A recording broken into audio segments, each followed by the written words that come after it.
Hello বন্ধুরা, আমরা এমন একটি টেক্সট ইফেক্ট বসাবো অ্যাডোবি ফটোশপ দিয়ে। তাহলে চলুন শুরু করা যাক। আমি প্রথমে একটি নিউ আউটপুট নিয়ে এসেছি। এখানে আমরা একটি সলিড কালার নেব।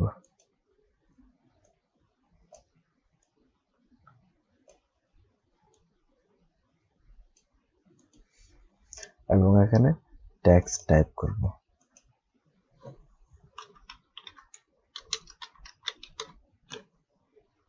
এবং টেক্সটটাকে আমি অ্যাডজাস্ট করে নেব। আমার টেক্সট অ্যাডজাস্ট করা হয়ে গেছে।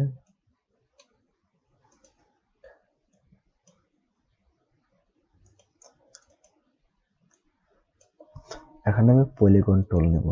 পলিগন টুল নিয়ে প্রথমে এতটুকু কাট করব।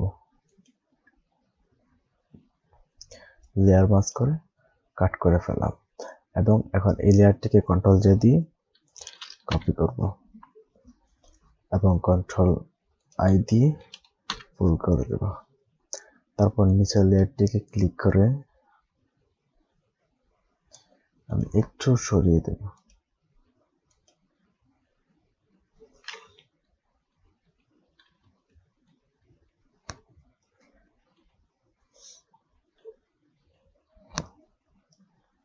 এখন আমি আরেকটি লেয়ার নেব এবং উপরের লেয়ারটাকে সিলেক্ট করে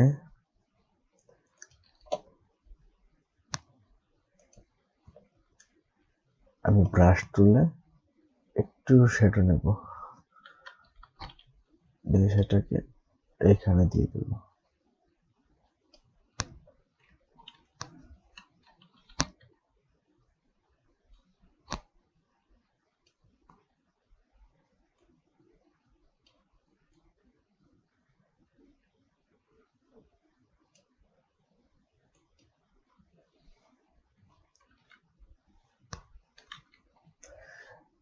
দেখতেই পাচ্ছেন আমার টেক্সট ইফেক্টটি রেডি হয়ে গেছে। ভিডিওটি ভালো লাগলে অবশ্যই একটি লাইক দিবেন এবং চ্যানেলটি সাবস্ক্রাইব করে দেবেন। ধন্যবাদ ভিডিওটি শেষ পর্যন্ত দেখার জন্য।